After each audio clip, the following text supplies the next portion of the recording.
Bonjour, c'est Nancy du Centre Évolution, experte en bien-être.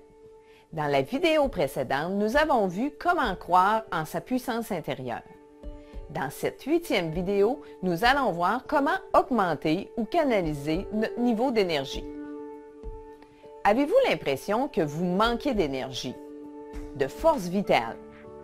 Avez-vous parfois la critique facile et un esprit réprobateur? Vous sentez-vous soumis aux autres par convention? Votre communication est-elle difficile ou même bloquée? Ou encore, êtes-vous inflexible avec les autres? Toutes les difficultés mentionnées démontrent un blocage au niveau énergétique.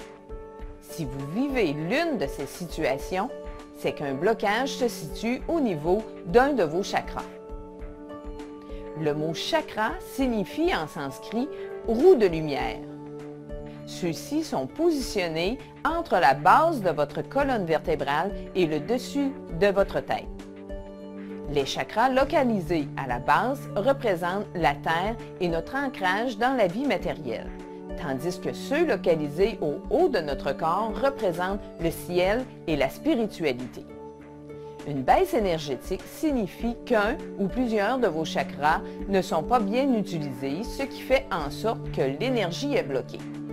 C'est un signe que présentement vous vivez, pensez ou agissez d'une façon qui ne vous est pas bénéfique.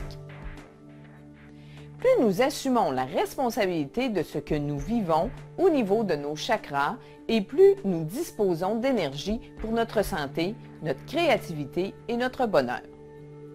Je vous décris brièvement chacun des chakras ainsi que leurs fonctions et leurs répercussions que ceux-ci ont sur nous lorsqu'ils sont en harmonie et lorsqu'il y a un déséquilibre. Le chakra racine. Il siège dans le périnée, à la base de la colonne vertébrale et puise son énergie dans le champ magnétique du noyau de la Terre. Son énergie stimule les pulsions agressives liées à la survie. Il ancre notre esprit dans la réalité matérielle et établit notre existence matérielle. Vécue négativement, la personne se sent victime de la vie. Elle manque d'énergie et de force vitale. Dans son côté positif, elle sera la mère nourricière, indépendante et responsable. Le chakra sacré. Il est situé près du pelvis, derrière les organes sexuels. Il augmente notre capacité à jouir de la vie.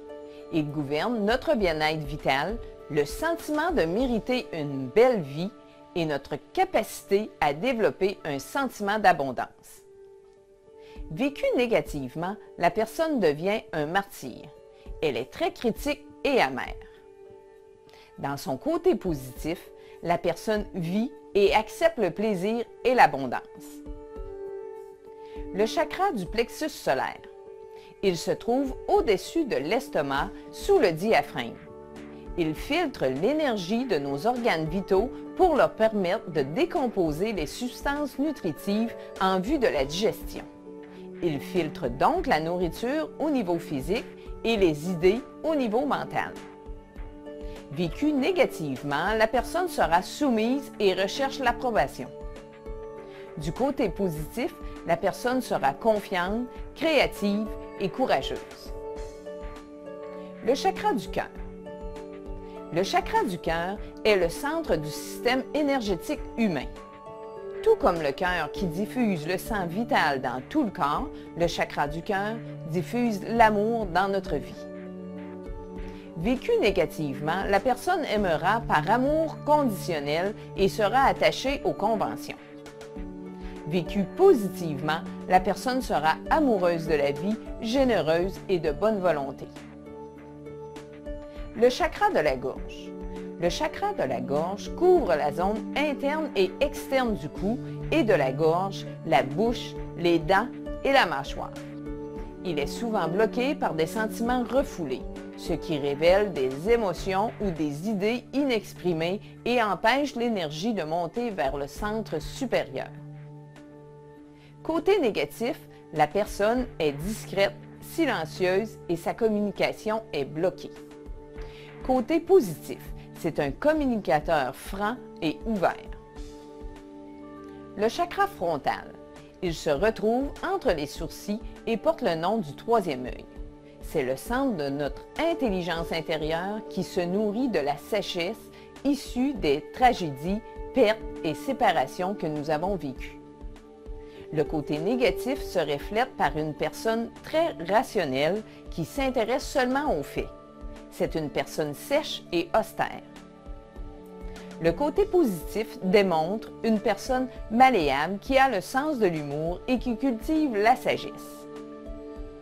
Le chakra coronal, c'est le chakra le plus élevé du système. Il nous relie et nous nourrit avec le lien que nous avons avec la superconscience. Le chakra coronal contrôle l'épiphyse qui influence nos cycles internes tels que ceux du sommeil, du bonheur, de la beauté et de la spiritualité.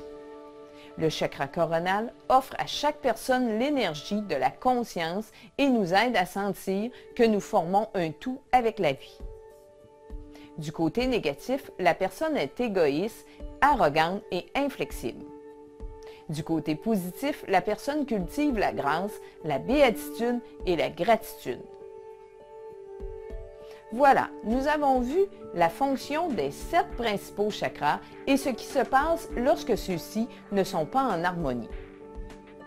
J'espère que les informations que je vous ai fournies vous seront utiles. Il est temps pour vous de passer à l'action, car sans action, il n'y a pas de changement. Maintenant que vous savez ce que chacun des chakras a comme fonction et quelles sont les attitudes négatives qui y sont reliées, prenez le temps de vous questionner afin de prendre conscience de vos blocages. C'est par la prise de conscience que la transformation commence. Plus nous assumons la responsabilité de ce qui se passe au niveau de nos différents chakras, et plus nous nous libérons. Nous disposons de plus d'énergie pour notre santé, notre bonheur et notre créativité. La reconnaissance de notre côté négatif provoque l'ouverture du chakra et revitalise notre santé. Nous guérissons un aspect de nous-mêmes et nous nous élevons à un niveau supérieur. Le sujet de la prochaine vidéo sera comment harmoniser votre corps et votre esprit pour retrouver le bien-être, où nous verrons que le corps et l'esprit sont reliés entre eux et qu'un bon état d'esprit procure un corps en santé. Surtout, laissez-moi vos commentaires, vos questions et dites-moi ce que vous pensez de cette vidéo. Si vous connaissez quelqu'un qui désire s'inscrire à cette série de vidéos gratuites, il lui suffit de se rendre sur le www.centrevolution.com où elle retrouvera un formulaire d'inscription. Vous pouvez aussi m'envoyer un courriel à nancy.caron@centrevolution.com. Pour rester bien informé sur les différentes activités du Centre Évolution, abonnez-vous à ma chaîne YouTube ou encore inscrivez-vous au groupe Facebook du Centre Évolution. Et à bientôt!